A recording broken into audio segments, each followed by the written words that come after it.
what sort of grass we got here? We got Santa Ana cooch. Santa Ana. Yeah. And, okay, it's just been aerated, and that's in preparation for spring, I suppose. Yep. And it's just quite moist, isn't it? The top millimetre is a little bit dry here, because you've top dressed it. Yeah. But underneath that, the moisture's here, isn't it? Yeah, well, as you know, it's been quite windy the last couple of weeks. Yeah. So it does tend to dry out quite quickly on the surface. Okay. But the water's where it should be, down in the root system, so that's where we want it. And have you found any problems with aerating over the system like this? Usually we'll come through here and we'll get 1 or 2 hits. Yeah. But it's that easy to spot, and it's that easy to fix. Yeah. It's probably a half an hour job. Yeah. And the guys are out of here again, so it's you know, obviously we're going to have problems every now and then with people putting tents up or something like that. We have a lot of events where we bring hockers onto sites and stuff like that. Yeah. So we do have a no peg policy. Yeah. Yeah. It doesn't always work No, because out people for us. put in what they People want will come anyway. in and just set up before But as we you even said, know it's it. not hard to repair anyway.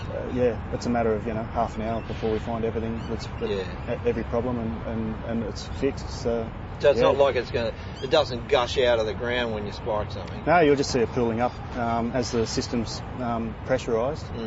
Cut the system, mark it, and then fix the problem with a couple of joiners.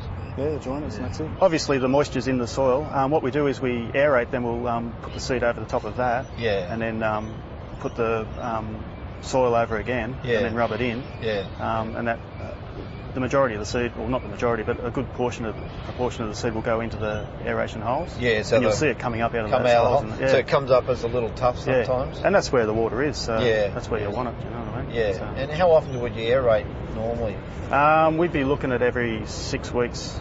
Every 6 weeks in the summertime? Because it does cop a bit of a hiding, so we get in here quite often and just loosen it up a bit. Yeah. Like we say, we don't go that deep, so... One of the other things I was saying before too was that what we've found is that the thicker the grass is, the less water you use. Yeah. And this is only still establishing really, isn't it? So I expect by the end of this summer that this will be pretty much thatched over. And you'll actually use less water. Yeah. It's a crazy thing, but the more actual cover you have over the soil surface, the less evaporation you have. Yeah, for sure. And we don't need to get the water through the soil, through the thatch anymore. The water's under, so. That's right. And then you can, cut, scarify, whatever you want to do. Once you've got the interlock of the grass over the top, it just helps that. Sure. And we also did the Museum of Contemporary Art, didn't we, first of all? Was that the first one, wasn't it? That was the first one, yeah. Yeah. And how's the grass going down there, do you think? It's going really well. Yeah. It's for this time of year, it would be pretty much bare. Going back, the last few years that I've been here. Yeah, we've still got cover. We've still got, we haven't got a whole lot of growth, obviously, at this time of year. Winter time. So it's cooch down there, isn't it? Yeah, it's Santa Ana as well. So it tends to brown off a little bit in winter. Yeah. But, the grass is still there, which is great. Again, coming into spring, we'll renovate similar to this in the next week or two. Yeah. And, off we go again once it warms up. Yeah. Because I remember when Osflow put that in down there, they the top 150 mil was taken off because it was a really hard compacted pan layer. Yeah. And then they laid the strips of the Kiss flat material down and then backfilled over the top. That's right, yeah. So it's not that deep down over there because we had a really hard pan, but it's still working well anyway. So. Yeah. No, that's a good one, that one. Yeah. That's probably it's the showpiece, if you like. All the majority of staff work at the rocks, so they all get to see they have their lunch down there and whatnot, and they all mention it as I'm walking past. Yeah, it's still going good, and it looks like a bowling green and all that sort of stuff. So they're really happy with it. It's great. That's good. That's what counts, keeping the people with the money happy. Well, when the wind brings the salt onto the turf here, how do you cope with that? We selected Santa Ana cooch, which is probably one of the highest salt tolerances of all the cooch grasses. So Doesn't burn? No, we don't get any burn at all. One of the things that people often say to us, well, you might need overhead irrigation to wash down the salts, and this is a typical site for that. Because we don't believe in our research that's necessary because the water from the sub-irrigation from the KISS system subs upwards, so it's pushing salt levels, if there's any there, up to the top.